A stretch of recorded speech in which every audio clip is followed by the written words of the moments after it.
All right, welcome back to another episode of the Connectable podcast.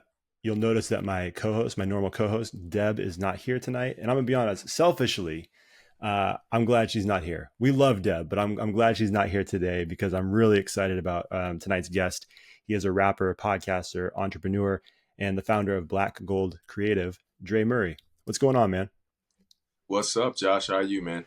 I'm doing well, man. I'm excited about this interview, and I'm always excited. I don't want to make that seem weird for any of our other guests. I'm always excited, but this one is a special one to me, man, because I've been a fan of yours for quite a while, and so Oh, wow. which I know is always weird when you're interviewing someone to start that way. But I'm just gonna be honest. I've been a fan of your music for a long time, man. In fact, normally how we start the show off by because it's called Connectable, we like to let people know how we're connected to our guests. And this is actually our first time meeting. We've had some conversations back and forth on social media to get this set up. But for me, Yeah. man, I go back with your music quite a ways. I think the first time I became familiar with your music was, I think, Hell's Paradise 2. And Oh, then wow. the one that really got me was Gold Rush. That Yeah. was a big one just from the marketing you guys did and then the sound, the content. I'm like, oh, it just felt different. It definitely heavy. Some of the content and that one's really heavy. But when I listened to that, I didn't feel like, because sometimes you listen to certain things and it makes you feel like a kid again. When I listened to your Yeah. album, I didn't feel like that. I felt like, okay, this is an adult, mature album. And you really have to kind of buckle up to hear the whole story and hear the content. And I'm like, man, I love this. And so, Wow. I just really I've enjoyed your music, the Dark Vader albums, all those different things. And then some of the projects you've been doing recently as well have been Yeah. incredible. So, like I said, it's always a weird way to start the podcast off when I'm interviewing someone to just sing someone's praises. But man, I've been a fan of your music for a while. So I'm excited to have more conversation about where you're at and kind of what your thoughts are as far as the creative process and all those different things. Yeah, for sure. Well, I appreciate that, man. It's definitely not weird for me. I love hearing that feedback and just the connection, Sure. uh, along with the title of the show. But I love that, man. The communication through connection and relatability. I love it. So That's awesome. So, I have a million questions, but and I'm sure this is a question that most people can't stand, especially someone as yourself who's done a lot of interviews. But tell us a little bit, give us a brief backstory of who is Dre Murray, and then how did you get to the point you are today? yeah, well, I am an artist. I would say a scientist too by um I don't want to say nature, but it was from my earliest some of my earliest memories are just experimenting. So I'm a I just love experiments of all kind. I feel like my life has been just one big experiment, one thing after another. And within that, just a little bit of as far as my actual background, I'm from Houston, Texas. Grew up on the southeast side of Houston, Texas. Pretty rough environment, neighborhood, South Park subdivision.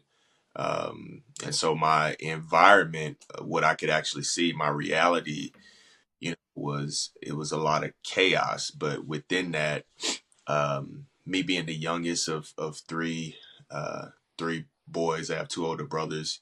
My the middle brother is like 11 years older than me, so I was, you know, I had a lot of time to spend by myself and just kind of, experiment and be creative and be free in this chaotic world that was going on the outside. Somehow, like God used that to shape and mold me into a creative person. Just kind of experiment. I had to figure it out on my own. My brothers were out doing whatever they were doing, so I would watch and see certain things that they would do and mistakes that they may make, but for the most part, I was just experimenting. So one of the things that I experimented with was sports, and my older brothers did not play sports at all. I was the first of the three to play sports. Started off with baseball, that led to football, same coaches. But then I found a love for basketball pretty early. That was the last sport that I actually played like organized with. I had already started baseball and football pretty early, but basketball took me, to ultimately one of the best high schools in Houston as far as basketball. Then ultimately led me to a full scholarship playing basketball here in Oklahoma at a university called Southern Nazarene University. Um, and it's a long story about how I got there outside of all the other schools that I could have went to. That was a school that my grandmother, I was raised by my mom and my grandmother. My father wasn't, he wasn't really around at all. So, but my grandmother, she died the beginning of my senior year in high school, and she had a dream, and in her dream, Scottie Pippen picked me up and told me to go to this Christian school, and so I listened, man. I committed to that school like very early against the advice of my coaches and my teammates, and there's a lot of other schools in the mix that came calling, but I changed my mind a couple times. But God ultimately led me to Oklahoma, to this Christian university, and from there, I wasn't a Christian at the time, but from there I began to develop within my, in the creative world. There were a lot of creative people around me, but they were using their creativity to do good in the world. And I kind of had some of that growing up in the environment that I grew up in. I'd already been creating and experimenting with writing and seeing my world, and trying to make sense of my world and trying to do good. But I also got caught up in the negativity of it all as well. Um, Especially in Houston, the music scene was pretty, um, the one record or interview I had, I remember it was cut into a song, um, on one of our songs for Southern Lights, where I just said, we didn't need anyone in Houston as far as like the major labels. It was, Texas is big enough to where it's its own country, so you could kind of, do what you could tour the whole state and go on a world tour, world tour basically. So Yeah. uh, I got caught up in that, and tried to do that, and almost, threw away my full scholarship to pursue music that way. Hmm. Uh, but I got um, led. I was led to the Lord my sophomore year, by a transferred student that was a teammate of mine, and from there, man, it just, I saw everyone else using their gifts, doing something different, and I found Christian hip hop. Had been introduced to it by my oldest brother. He had become a believer when I was in high school, but I really didn't know too much about what he did on a day to day. Hmm.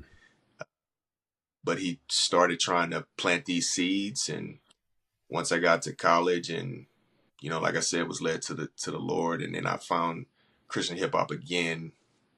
That's what led me to ultimately, wanting to do it uh, that that way myself. And so that's where my journey from, who people know me as Dre Murray.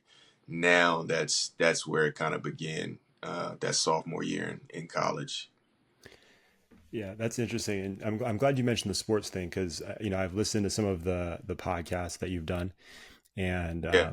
I know I also do another podcast that is directed towards like high school athletes and coaches, and so I'm Oh, passionate about that sports world. So I may have to reach out yeah. to you again if you're ever interested, man. And if this interview goes okay. Yeah. But one of the episodes that I listened to, kind of in preparation for this interview, was um, the one you did about sports and how sports, I forgot the exact title, but that sports it's not just playing a sport, it's preparing you for other places in life, your career, family, all those different things. And so that's always a really interesting thing. But then also, as you've mentioned on social media over the last year, this is your last year as an MC and doing the music full time.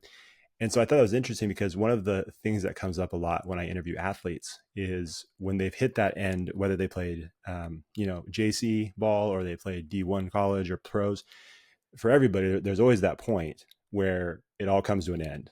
Either it's taken from you by an injury or, you know, unless they're LeBron, who's actually playing right now, just, stepped on the court with his son, was weird timing.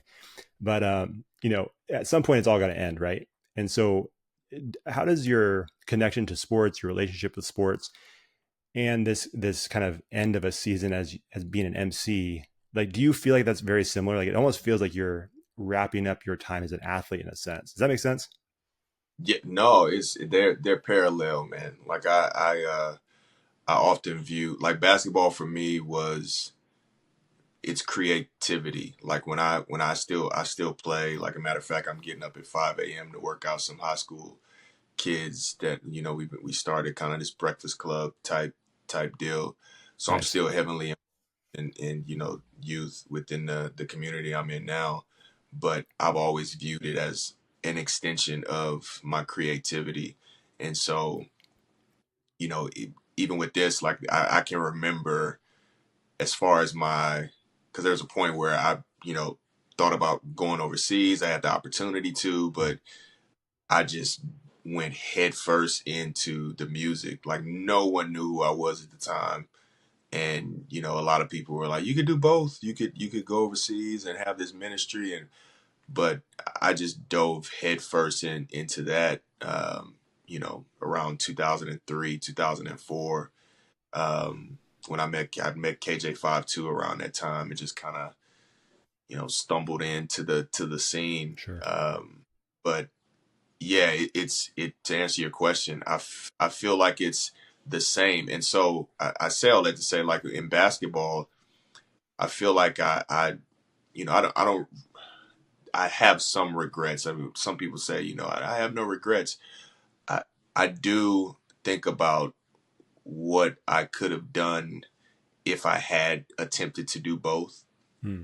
Like it used, um, what I'm saying, it's an extension of my creativity now. I didn't think about it that way then. Sure. As I just had just gotten married and thinking about, taking my new wife overseas. And, it was a lot of thoughts that I had. And I didn't really have a lot of people that were mentoring me from that vantage point. There weren't a lot of people that had experience at that time with that. NBA was the was the goal. Sure. Going to playing, I didn't know. I knew very few people that had done that. So especially in being a musician, at the same time. So my experience was unique, and so I do think about that. So now with music, now I'm saying that this is my last year as an MC. My daughter even asked me this. She was like, What does that mean?" Because I'm not necessarily saying that you know, I'm not gonna stop creating. Um, I'm figuring it out.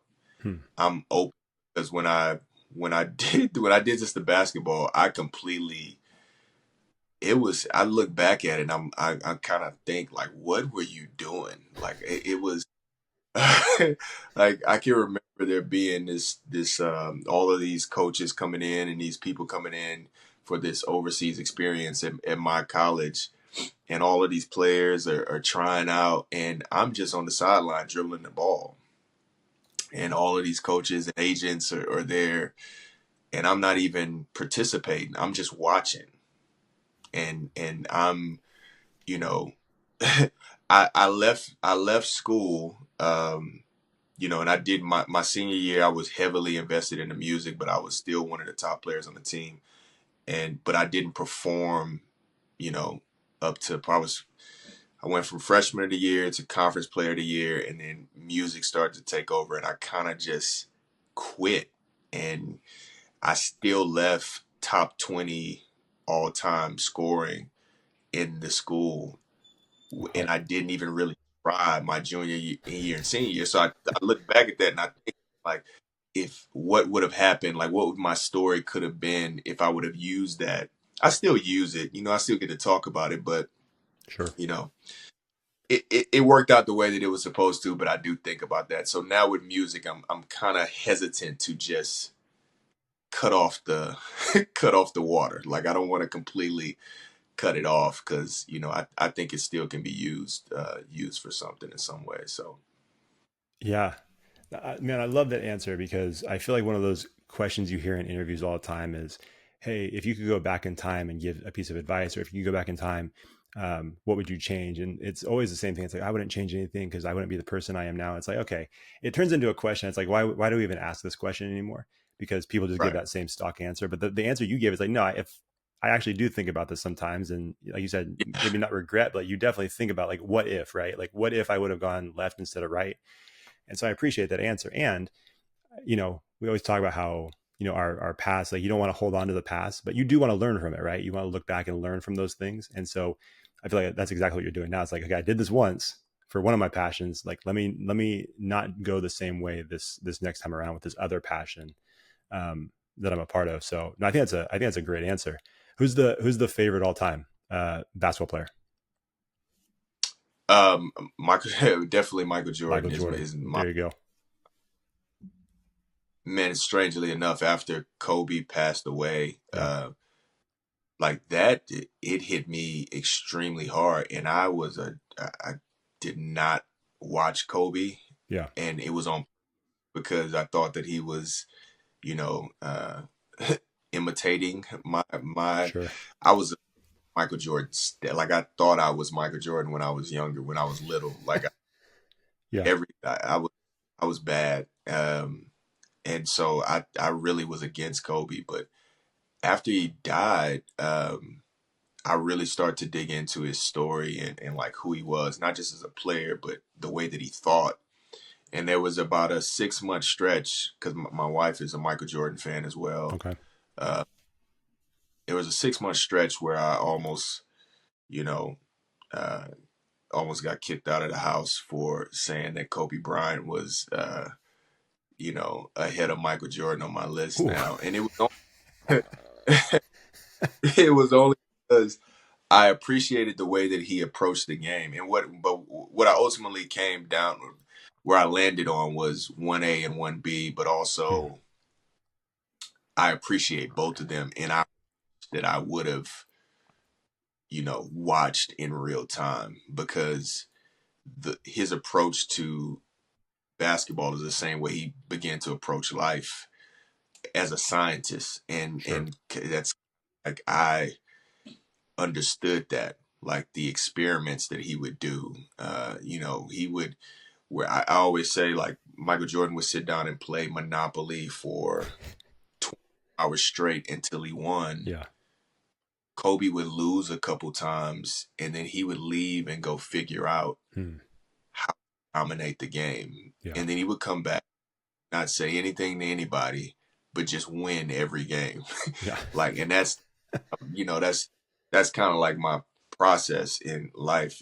You lose in front of people all the time, but you know, at the end of it, you come back and you've kind of mastered that thing. While some people have stopped doing it, or thrown in the towel, or whatever the case may be. So yeah, I really appreciate that about him for sure.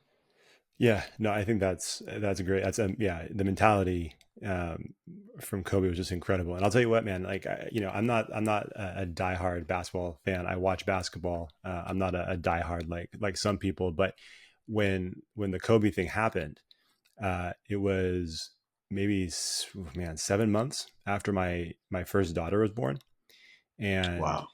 because his daughter was involved in that crash as well. So many of the different clips that we saw, so many of the different media pieces that we saw, had to do with his relationship with his daughter. And man, like that really messed with me. It was like it's a horrible Yeah. tragedy to begin with, but then when you see the connection that he had with his daughter, like that really messed me up as a new dad. And I'm like, Yeah. man, I can't watch these. There's certain days like I can't watch this today. I gotta maybe a different day I'll watch this, but uh, it was tough. But just the whole perspective changes because of the place that I was at in my life, which leads me into my next thought for you, man. So, like I said, I listened to your music for quite a while, and one of your projects, 34, I remember really enjoying. And it's interesting with music too because at that time, I believe it was 2015 when you released that one, Yeah. and so it was before I was married, before I had kids, and Wow. it was a year before I got married actually. And so you hear it a certain way, right? It's like this is an amazing project. And then years down the road, I heard it again preparing for this interview. I heard the song "Play Me at Your Wedding." that song Mm-hmm. has a different meaning now. I have two little girls, and so I'm like, Mm-hmm. I felt that one a lot, man. So I don't know Wow. if how many people reach out to you who are maybe in the same boat where when they first heard your that song, didn't have kids, then you have kids, like, oh, that song has a whole different meaning. I love that song now. I love that song. Wow. So I don't know. That's all. I don't know. I don't even know if there's a question there, man, but it's just it really hit me as I was kind of kind of diving into your catalog again, and Yeah. preparing for this. But I mean, does that happen often for you, man? Because like I said, your music, I've always appreciated the maturity of the music. Like it's really not, in my opinion, it's not meant for just easy consumption. Like I've always felt like it makes me think. It's challenging. It makes me look at life from a different perspective. Some that I can't relate to, but it's interesting for me to hear. And so now that I'm older, some of those songs just hit differently, especially that one. So do you feel like Yeah. with your fan base or listeners, like do you feel like there's I guess a growing sense of appreciation as they mature with your music? Yeah. No, absolutely.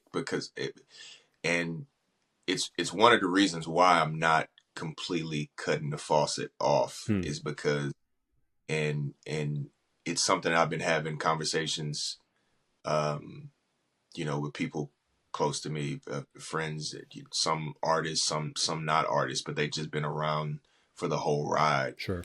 and have to remind me that the person that was, I've been doing this since, like I said, '04, Yeah. so that's 20 years. When somebody, I have people that are still listening to my music and contacted me, and I remember them from 20 years ago, Wow. purchasing off a CD Baby. Uh, and so 20 years, some of them are just 30 now. They were 10 at the time. That's wild to think And about. yeah, so when I think about, when I put it in that perspective, and these are the conversations I'm having, I've literally been in some way, other artists, other creatives, obviously, but I have been a part of their lives in some way. And so I said this to a group of young people earlier this week, actually, at my wife's school. My wife teaches, and I just told them that they had a responsibility. Um, the person to their right, the person to their left. It's Red Ribbon Week. They're talking about Hmm. saying no to drugs, but saying like your life, your creativity, like what you have to offer can impact the person on your right and on your left on this journey that we're all on. And as I'm saying it to them, like God is speaking to me at the same time. I told a close friend this, like it really, I'm in the back afterwards, like trying to, fight back tears because I'm hearing after I've spoken to them, and it's basically, you have a responsibility. Uh, Yeah. and, and then I hear stories like what you just told me, and it just kind of confirms that because, you don't, as an artist, especially in this day and age, with the way things are, and especially with me, I haven't really been actively touring and getting out to talk to people like I was, maybe 8, 9, 10 years ago. Sure. And so me just recording music and putting it out, I don't have these genuine conversations as much as I did um, years ago. And I would hear these stories often. So now I have to be reminded that, yeah, this song, I did a song from 34 at this event at my wife's school. Oh, And really?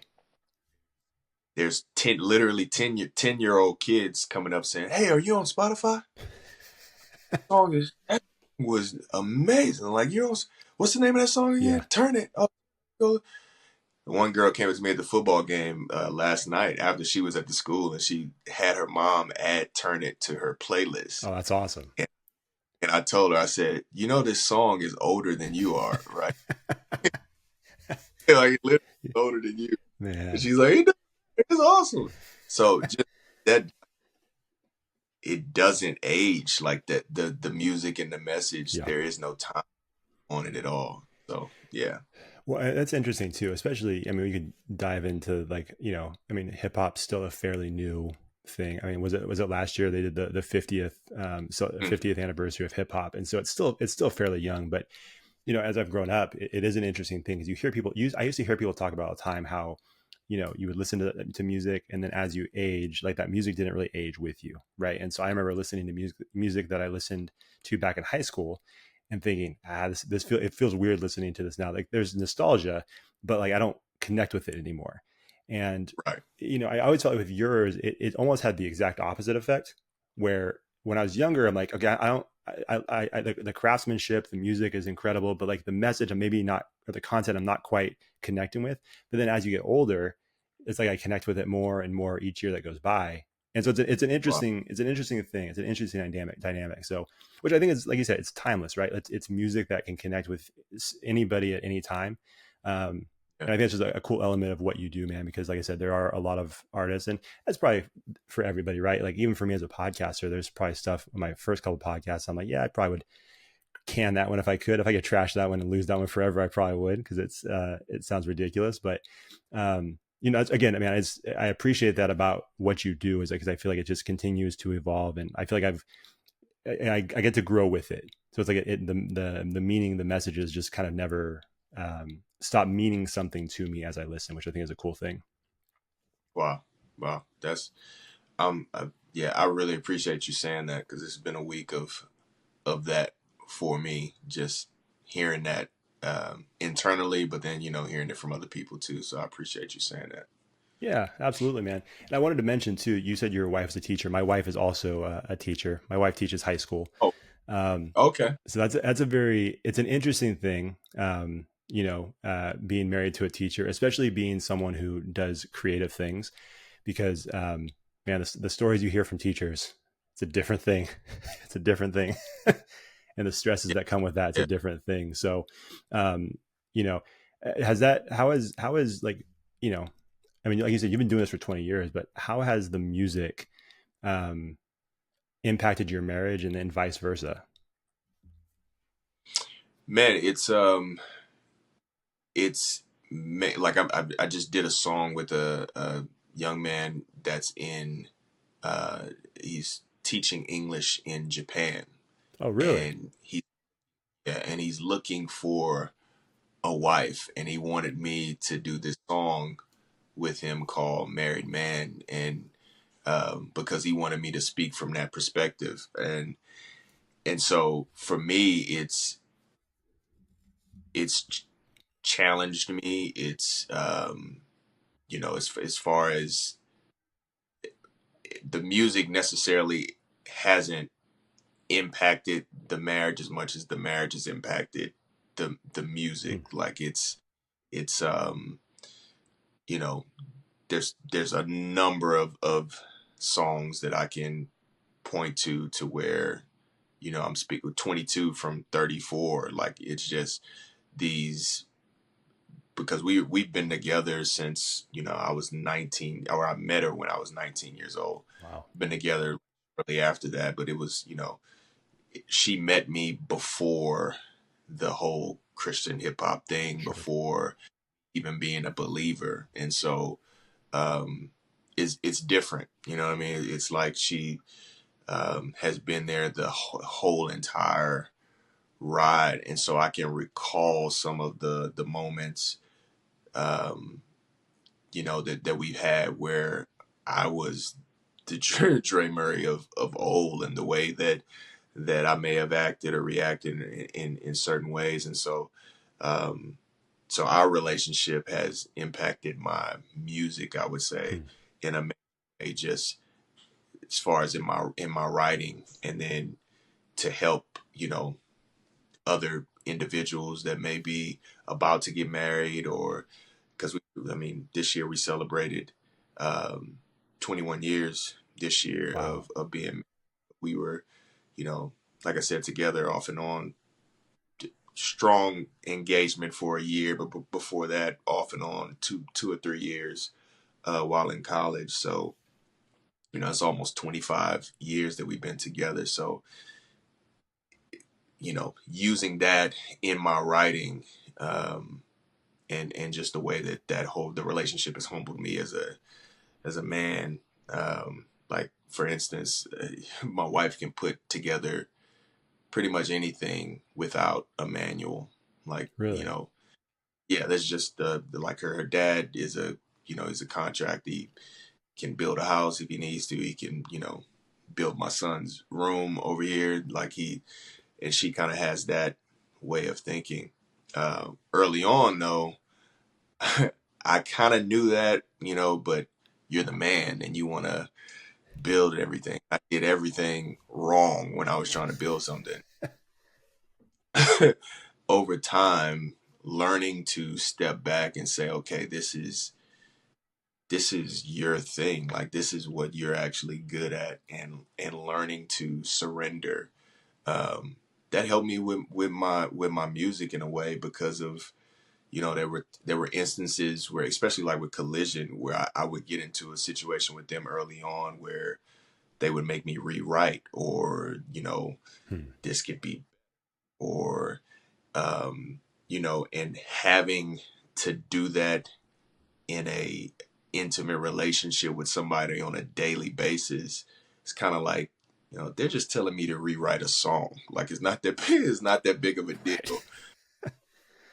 You know, Dealing with someone, on real matters, and having to surrender and be vulnerable in that way helped me to be vulnerable in my music. And, you know, I'm just telling stories, and just talking about my past, and, like I said, rewriting songs. It's not that big of a deal. So a lot of the times, like, even now, especially that I'm older, Christian hip hop in general, has always been a competitive sport, Sure. but a lot of competition when I was like heavily involved in it. And I really didn't feel the need to compete in that way with anyone. Um, just, I had surrendered that part of me. That part had been worked on in real life within my marriage, and so it helped with my writing, but also just in that area as well, just the ego shedding. You know what I mean? Because um, yeah, it's a, how it is. You're married, so like, it's that the ego must die, or nothing is gonna Yeah. work. Yeah. And to go out and compete on a record, or to try, like, it means nothing. Like, I'm I'm going through real life, so this means nothing to me. If that I hope that makes sense. That's just how I view it, man. No, that's 100% true, man. The ego thing, like you said, especially in marriage. I mean, there's been plenty of times, which I'm sure is the same for you or any married person. There's times where stuff's happening, and then in your mind, you spend a lot of time trying to justify why certain things were not your fault and it was the other person's fault. And it's like, it couldn't have been my fault because of this. And it's just, and again, like you said, it's just the ego trying to convince you that you're not in the wrong when maybe you clearly are in the wrong. And Yeah, when you're in that space, at least for me, when I'm in that space, it makes all of life more challenging. And you're right. It does make all of the other competitions that you deal with, kind of pale in comparison because, yeah, you know, I've done the same thing. You get competitive with this podcast thing, and you see certain things like I could do that better. But then when you're in a better place in your marriage, and you see the bigger issues, family, kids, all that stuff, it does put things into perspective. And then it's amazing. I feel like personally, I feel like when everything's in perspective and kind of in its proper place, then I think the creativity is more free. You know what I mean? Because you're not absolutely. kind of like a captive to this or that. You're just kind of just like an athlete, right? Like the more free you are in the moment, the more or the less external things that you have kind of flooding your head. Those are the Yep, best. Those are the best athletes. Like all they're focused on is the one task. They're not thinking about everything else. And I think the same things with creativity for sure. Um, yep. but I wanted to mention. No, No, go ahead. Please go ahead. no. I was just gonna say one thought, like, just to kind of piggyback off of that, just being when I was heavy in, you know, touring, and having obligations to an actual record label. Like, this is the record label, an obligation I had to them, was in competition with this other relationship that I'm in with my wife, as far as like time, and you know having to leave and go on the road. And so if things weren't right, here, then that would not have worked at Yeah. all, you know. So um, it helped in so many ways, and helped with perspective, like you were talking about as well. Well, you mentioned, like with Collision, you were a part of a group of, I think, four, right? At the Yeah, beginning of that, it was a group of four, and then I know you've done a project with Alex Faith, kind of a duo there, and then you've done a ton of your own solo stuff. Man, as far as, because obviously we're interested in connection, how we connect with people and how people connect with us. You've worked in a bunch of different spaces, as far as with people, without people, with a bunch of people, and like you said, even with record labels and how you work within that. um like, how much does it feel all the same to you, or are some of those situations, like, is it a lot more difficult collaborating with people, or do you feel like it enhances your creativity? Because I can see it's like with the group project for school, right? Like sometimes you put out something pretty dope, and other times you have, you know two people doing all the work, and then the two clowns in the corner not doing anything, and they're just accepting the grade. So right. yeah, so I guess it's kind of a long question, but like, when it comes to like a connecting with people for a project, whether it be producers, whether it's other artists, features, or a group effort, like, we live as kings. Like, what is, like, how do you feel about that? Do you feel like it makes you better, or is it a challenge? No, that actually makes me better, and it was something I was thinking about today to myself. Just right now, I'm in a space to where I'm doing everything on my own. Hmm. And down to some of the post production, mixing, mastering. I'm back to kind of square one. And while that may, some people may view that as noble and something that can be beneficial, for me, I've come to realize that certain artists are more productive in specific environments, and I'm definitely more. I can get a lot done by myself, um, but the reach of what I do and how it's received, I would say it's always been within a team setting for me, and it's something, as I look back, I look back often, like, and just trying to connect the dots and see, like, man, was I doing this when I was, younger in some capacity? Were there signs of me writing or speaking, would it be with voiceover or whatever? And there was, and I can kind of pinpoint certain things that happened in school, and I can just remember being in the fourth grade in a it was a school project, and just in a team effort, and I was called on to, like, orchestrate this song. Hmm.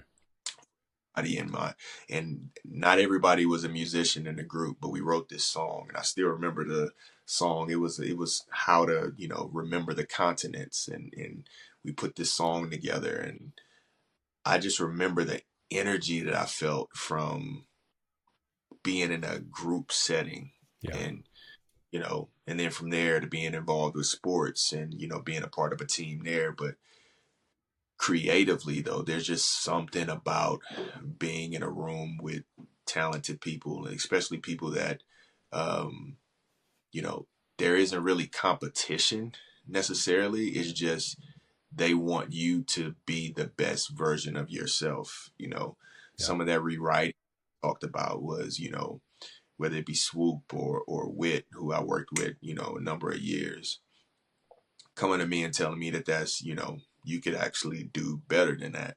Hmm. Um, that's something that I may not tell myself if I'm working by myself, Yeah, sure. that you could, um, and, and it's not because it may not even be something that is quote unquote better. They may just hear something else or hear something different than I may have heard. And so, um, I learned to trust that, going back to the whole marriage thing, like, I learned to trust that process and to trust others, not be a robot, but um, I've learned to take criticism, Sure. and take that. And so you only get that really in a group setting. And for me, whenever I do that, like, the sky is the limit. And I can look back at all of the things I've been a part of within music, where it's a team effort, and it's been some amazing, some amazing things have happened that I can't really quite explain, Yeah. what so. Has there ever been a uh, like a collaboration that you wanted to happen, but it just didn't work? I mean, we talk about creativity, right? And I feel like there's always a way to kind of figure out. I mean, I remember listening to an interview from the creators of Breaking Bad, and they were talking about how they would intentionally paint themselves in a corner story wise, and then say, Mm, just give the ball to the writers and say, hey, figure out how to get us from point A to point B, because we're at Z right yeah. now, and you got to figure it out. And you listen to that, it's like, that seems insane, but they're like, the most creative stuff comes out because you're painted in a corner. So, but that being said, sometimes the things just don't work out, right? And so, has there ever been a collaboration or a different artist that you would have loved to have worked with, but maybe just sonically, you guys just couldn't Mm. quite figure out how to put it together? No, I've been fortunate, man, in that area. I think all the collaborations that I've wanted to happen, um, happen. And to be completely honest, like I learned a long time ago, um, to not force collaborations. And it was one of those, I allowed Wit to really produce. Mm-hmm. And when we first met, he was just making beats, but we became so close that he trusted me to do my job. I trusted him to do his job, and part of his job was, I hear X on this song, or I hear this person on this song. And so it really just, whoever was around, and or we could think of, or he could think of, those are the collaborations that we want to make happen. And it usually, it took place. And so from that experience, I, I never have really, I don't sit back and think, man, I would want to do a song with whoever. It's just, I've just learned over the years that those things happen in time if they're supposed to, they're supposed to happen. Case in point, I heard, what is the song from? Is on a Lecrae, one of Lecrae's early albums. I think it was his second or third album. What's the album where he has a tape over his mouth and he did a Oh, deal with Cross Movie, after the music Jesus stops. Music, after the music stops. And Yeah. I think Praying for You, where he's talking to himself. Yeah, it's a great song. Um, and I remember hearing that song in the Christian bookstore. Like I didn't buy the record yet because I didn't have the money. I was Sure. in college, broke student. But I remember hearing that and immediately got on MySpace and like typed this long message out explaining who I was, and I, want to collaborate with you one day and blah blah blah blah blah. Yeah, No response. sure. Like obviously it's somebody, like I'm just some random guy typing a message. Yeah. I never got discouraged with that though. Like I never did. And fast forward, to, what was it, 2011 or 12, and I, Wit got on his radar, I got on his radar, and then we, started collaborating, and then, that led to the Collision thing, and I never brought that up because it just, at that point it wasn't time, like for that to happen. And I can name probably 5 or 6 of those off the top of my head that just came back around Yeah. when it was time. So yeah, to answer your question, I don't have anybody in my mind. Yeah. I'll tell you this, man. I felt very similar when I was writing my message to you to ask you to be on the podcast. I'm like, I'm gonna send this, and we'll see what happens here. But it was, the other person I've had on this show who is one of my favorite artists ever is Sho Baraka, and that was the same thing. He was on a couple years ago, and it felt very strange reaching out. He's like, well, I'm just gonna take the shot and see what happens, and he was kind enough to come on the show. So Wow. I can understand that feeling for sure. It's a weird thing, but it's cool though. Like you take the shot, and then eventually either it happens in the moment or it comes full circle like it did for you. And it does make those connections, I think, even more meaningful Yep. which is a cool thing. But I did want to ask you a couple questions specifically about the creative process, because obviously, like, you know, you are the founder of Black Gold Creative. I wish I was a coffee drinker, because I was on the website and I know you do the coffee thing. I don't drink coffee Yeah. at all, so it's like the packaging looks dope. I just don't drink it. Maybe I'll buy some as a gift for someone. Maybe I can do that. Yeah. But Yeah. Yeah. you know, can't quite get into the coffee thing, even though I would probably benefit from it. But you know, as far as the creativity, I've always wondered, especially again, I hate to keep saying this, but because of just the seriousness of some of the songs you've done, the content, especially like I said, on the Gold Rush album, some pretty heavy stuff on that album. When you're creating, are you just creating because it's what you're feeling at the moment, and it feels like what you're supposed to say? Or are you thinking, okay, how is this going to resonate with the audience? Or are you thinking, okay, I know this is not going to resonate with a mass audience, but I know there's a specific group of people that this will really resonate with? Like all those different things. Like when you're creating, like how do you kind of dive into that when you're creating a project? Like who are you thinking about when you're creating? Is it focused towards an audience, or are you just saying, hey, I'm going to create something that I think is incredible, and whoever it connects with, it connects with? Yeah, man. So this is gonna be a really, hopefully it's not too long of an answer, That but was a long this question. is So if it is a long answer, it's all good. nobody's really asked me that, to be honest, like in the way that you just asked, and I really appreciate that because it was a turning point for me. There was a point, there's an album before, like you mentioned, Hell's Paradise 2. Obviously, there's Hell's Paradise 1, but Sure. before there was an album called Monument, and this album was more. Um,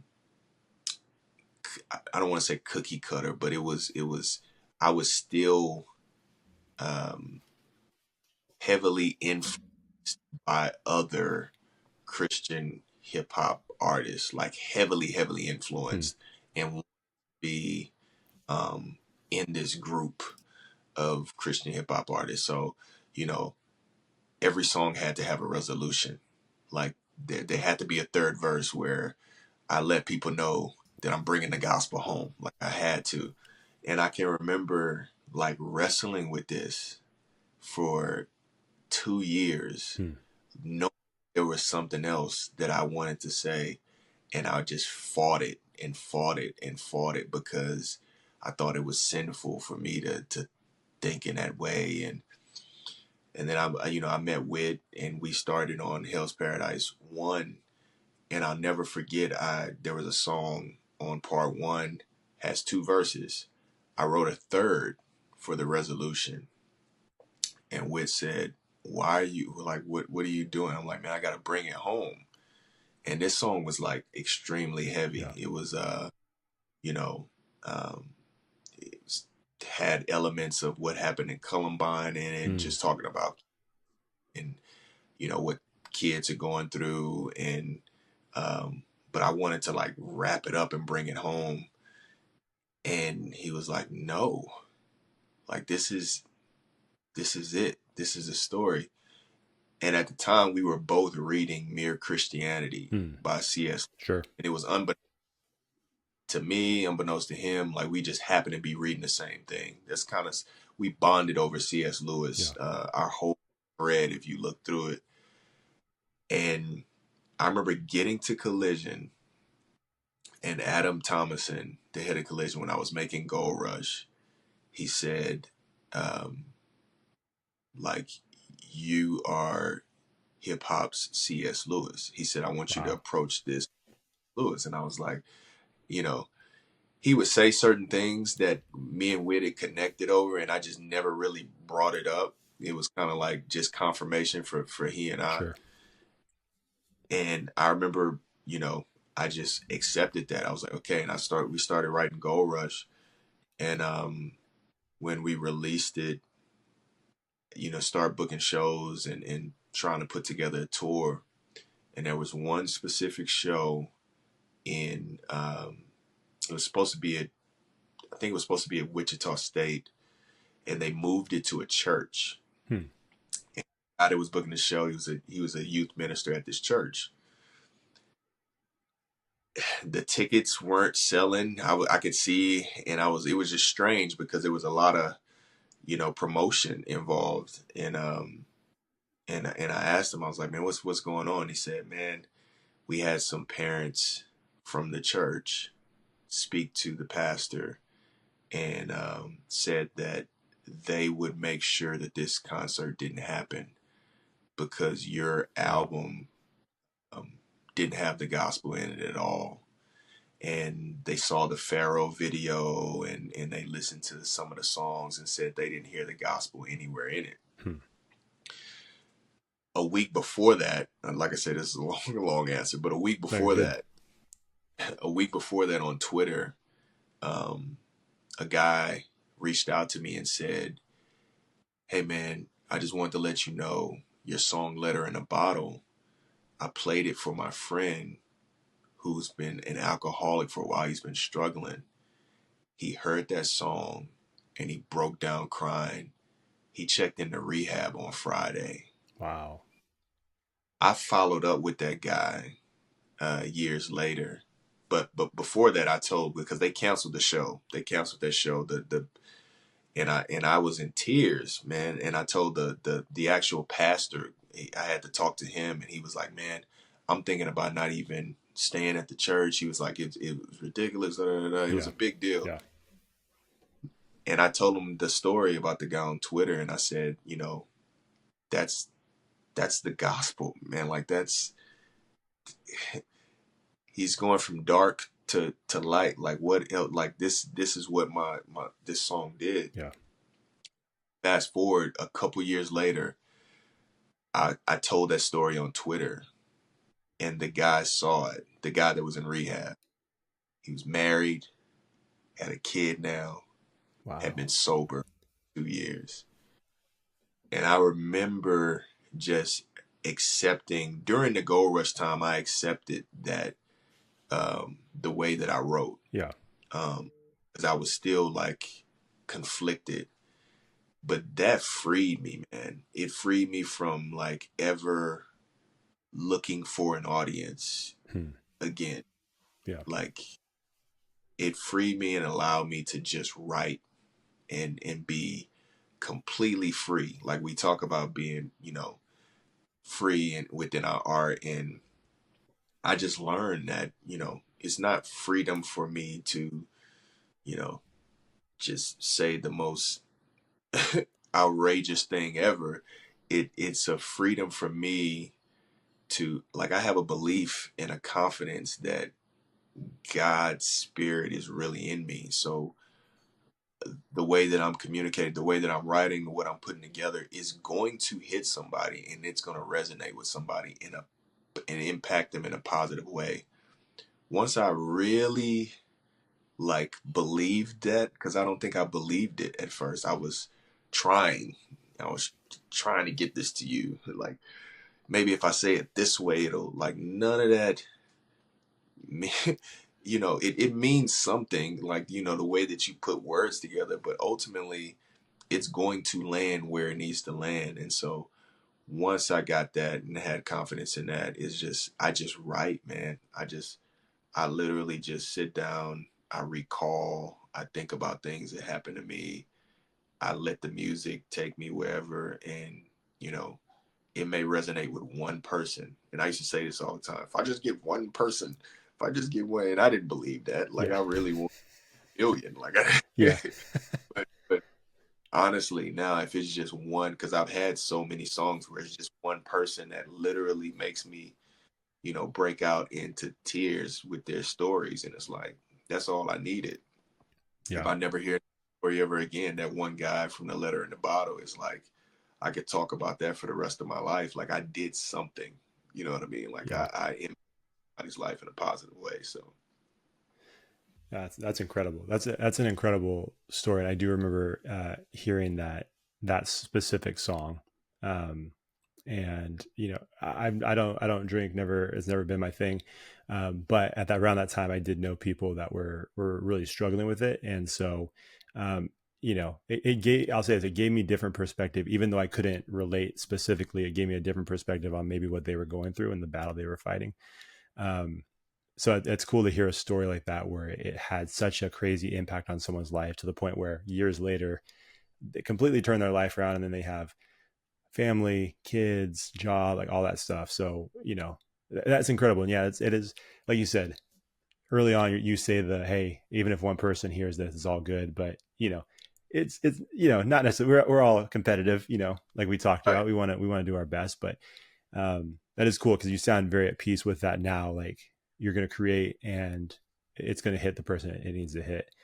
So this next question is kind of weird based on what you just said, but maybe your answer will be a little bit different than what you just said. But do you ever feel like, so being a person who's creative, putting out a lot of music, a lot of different projects, all the other different things that you've done, and I personally feel, and I'm not just saying this because you're on the show, but I do feel like in the space that you're in, I do feel like you've gone somewhat underappreciated as far as your music. Just me personally, maybe I'm wrong. Um, but do you ever feel like, or have there been moments where you felt like you wasted creativity? Like maybe you put a lot of creativity into a project or a song, or maybe it wasn't even music, maybe it was something else, and you put it out there, and maybe it wasn't appreciated the way you thought it would be, or maybe they didn't understand it the way you thought. Yeah, Like, do you ever feel like creativity has ever been wasted, or is that impossible? Like, can you just not waste creativity? man. So it kind of ties into, you piggyback off the last thing I said. It kind Yeah, of ties in sure. where um, I definitely sometimes when I get out beside myself and I'm sulking and especially you get online on social media and you see this person doing this thing and this person doing that thing, but to be completely honest, but when I step back, yeah, man, I look at artists like Bob Dylan. I don't know a ton of Bob Dylan songs, but and I'm like this about a lot of artists, similar to how I was with the Kobe Bryant thing. Like Sure. I admire them for the way they think or their process. I might not know a million of their songs or their works. I might not have saw, a bunch of Kobe games, but I admire their process. And so I'll never forget looking up how many projects Bob Dylan had put out and still putting out. You know what I mean? And it Yeah. was like his mindset had nothing to do with, am I wasting this? It was just, I want to create and I was placed here to create. I'm going to create. Somebody's going to hear it and it might just be me. Like I told a friend of mine as an artist yesterday, I was like, I'm listening back at some of my songs and I'm talking to myself. Hmm. Like, and it was, but I'm talking to myself from, 10 years ago. I hadn't experienced this yet, but now I'm experiencing it. And I know that 10 years, you know what I mean? And it's like, so to answer your question, no, I feel like there are times where I get fatigued. Hmm.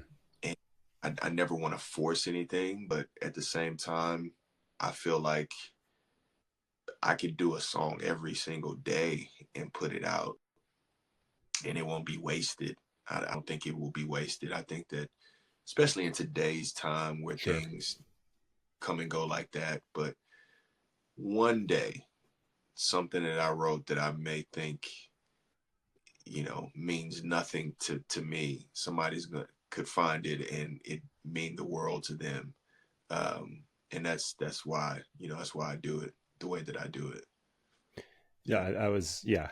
Like I said, I was hesitant to even ask that question because I feel like based on your previous answer, it all kind of tied in, like you said. I think it's not wasted. Whoever's supposed to hear it is going to hear it, and so, and that's interesting about the Bob Dylan piece there. I didn't really, I don't know really anything about Bob Dylan. I know they got a movie coming out pretty soon, but that is interesting. The idea of just creating and just being in love with the creative process and just getting it out there, I think is interesting. Now, do you think, is there a point where you can be too creative, if that makes sense? Like, is there a time where you could be so creative where like a message doesn't connect with someone? It's like it's an amazing thing that you created, but it just goes over someone's head or a lot of people's head? Like, is it possible to be too creative and sacrifice the message? I don't think so. I think that is ultimately is going to connect with someone Sure. if genuine, if you're creating from a pure place. um I think that ultimately it'll connect with someone. There's too much evidence and too many stories that we can point to where the artist was not appreciated. Some of them, uh, painters or sculptors or whatever, at the time they were just normal people creating, and but now they're long gone and their works are being appreciated and going for millions of dollars, and they probably would be confused that it would. But that, man, art is just such a it's just such an expression of God and evidence of God. Yeah. Uh, we can I talking about the collaborative thing, the team thing. There's just something about that is so godlike, like this, you just unexplainable how things happen in that way, creating something out of absolutely nothing. Is just a beautiful thing. So I don't think so. We can't be too creative. I love it. So I know we're right around the wrapping up time. In fact, I'm a little bit over, so I want to be respectful of your time. Yeah, Before we get out of here, and before I have you, plug all your music, website, socials, all that stuff, I did want to circle back because there was a part of this question that I didn't come back around to. Like I said, "Play Me at Your Wedding" hits different for me now, having two little girls that I'm the dad of. I felt that one for sure. I enjoyed it, especially because they're nowhere near the age where they're dating, and hopefully that's a very long ways off. But the mentality you had in that song and what you're saying, and kind of addressing, the men in their life potentially one day, I loved them. Like, this is how I feel right now, and they're not even in that space. But yeah. I don't know how old your kids are now, but is it weird for you that you have like this entire catalog of music that is kind of like left for them, right? It's like part of your legacy and who you are as an artist, and you're sharing so much of your life in that music. Like, what is that experience like? Because I mean, my kids aren't listening to podcasts. Maybe they'll listen to my podcast one day, but they're probably like, we listen to this dude all the time. I don't want to put on an hour of him talking. But Yeah, music's a little yeah. bit different. So like, what is that whole thing like? Having songs maybe about them, or maybe songs that are about your life that they'll get to hear one day. And I mean, you don't have to share their age, but like, are they at the age where they kind of understand the music and what you're communicating? So my oldest is 17. She's a senior in high school now. Okay. And then um, my second oldest, another daughter, she's 12, and then my son is 8. He just turned 8 Gotcha. um, this summer. So it's weird because um, my oldest has such an affinity for music and art, and she has her favorite artists, and um, my kids don't really.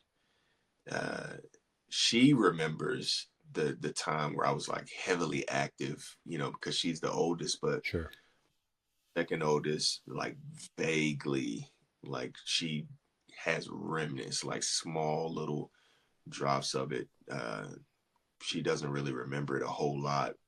They know what I do. She's, heard some songs, but they haven't like dived deep into my catalog. Sure. And so the play me at your wedding thing is in DJ Wado. I don't know if you're familiar with DJ Yeah. Wado. He Yeah. you know, he asked me about that song years ago, um, and you know how it would be, how it was perceived then, but how it would be perceived in the future. And I truly believe that's going to be one of those songs similar to what you mentioned, that they're going to catch on to at the right time. Like and I don't know what the circumstance will be, but I feel like they'll catch on to it at the the right time. My Oddly enough, my son, we named him first. We thought we were gonna have a son first, Okay. and I wrote a song for him. The song was played on the radio. It was like, people were. I had a friend that him and his wife, they couldn't have kids, and he helped me with the song. And then, a year later, they wound up pregnant, and we celebrated. And then I had two girls, like right Yeah. after that. But So always how it goes. last year, I actually played him the song for the first time, though. He had no idea. He had no idea this did. And for about a week, he asked me to play that song over and over and over. Wow. And it's similar to "Play Me at Your Wedding," where I'm talking, but I'm talking specifically to him in this one. Sure. Uh, so that I think that was a good time for him to hear it, because some of the things I said in that song were very similar to what he does now at this age. And so he even said that, like, how did you know, like, this and that? And um but hopefully to answer your question, I just think that those songs, Yeah. especially that, something is going to hit them in the future. The rest of my catalog, I hope they dig into it. I did tell my oldest that I'm determined to make an album that she will listen to from front to back and like be her Wow. favorite. That's one of my challenges now. Like, I definitely want that, because I respect her taste in music a whole lot. So yeah, Man, that's man, I feel like that could be a whole nother podcast, especially again being a dad of two little girls. Because I mean, I can't like that seems like a mountain of a challenge. But it is. again, if she has good taste in music like yourself, then that probably makes it a little bit easier. I mean, if you did not respect her musical preferences, then it would be tough because you'd probably be breaking some rules that you would prefer not to as an artist, right? Right, right, right, right. Yeah. I think it's just I have to be focused, and really I don't think that she believes that I can make the type of album that she would like, as far as like the style. I know that I can. I just Yeah. have to get with people. So I'm definitely determined to do that. Like, just to, even if it's just for her, I'm determined to do that for sure. Man, that's got me intrigued. That might have been the best worst way to end this podcast because I have so many other questions to ask you about that. But we'll save that. We'll save that. I would love to hear how that project turns out. Man, this has been a lot of fun. Like I said, you and I had talked about this. I think even in the voice memo that you left in the DMs when I first reached out to you, you had mentioned how you love conversation, how there's so many off air conversations that you've had that you Yeah. wish were recorded because of the value that brings. So I do appreciate you taking some time and allowing us to record this and share it with the world. Like I said, man, I feel like we just barely scratched the surface on some things, but I do appreciate you taking the time, and especially I know there's a little bit of a time difference, so I appreciate you staying up a little bit later to chat with me, man. Where can they follow you on social media? Where can they get your music? Websites. If you're a coffee drinker, all that. Like you do a bunch of different things. So where can they find your stuff? Yeah, so social media is just at Dre Murray 22, pretty much anywhere, and then DreMurray.com is where you'll find the music. And you mentioned the Black Gold Creative, it's blackgoldcreative.org, not .com, .org. I forgot the joke where we why we came up with that, but it had some meaning at the time when we did it. But Nice.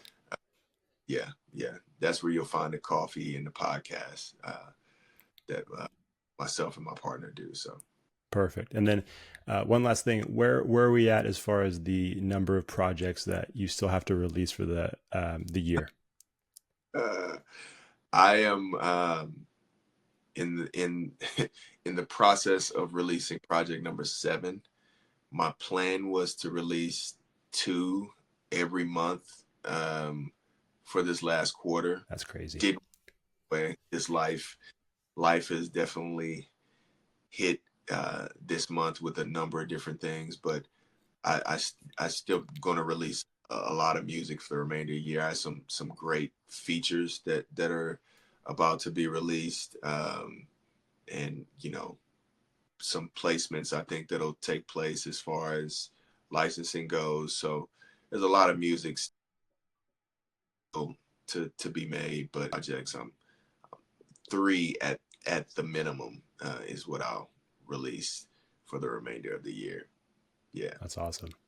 Yeah. Well, yeah. much respect to you, man, for doing that. Cause I'm not an artist by any means, but the idea of trying to do something like that seems wild. So good for you. I've been, like I said, man, I've enjoyed the music. Um, and I've been enjoying all the new stuff that you've been releasing as well as the previous stuff. So, again, man, I can't thank you enough. It's been an honor having a conversation with you and chatting about this, and, good luck with everything moving forward. And thank you for what you do. Thanks for watching the show. If you enjoyed that episode, make sure you like it, share it, and hit the subscribe button to get a new episode every week. We'll see you next time on the Connectable Podcast.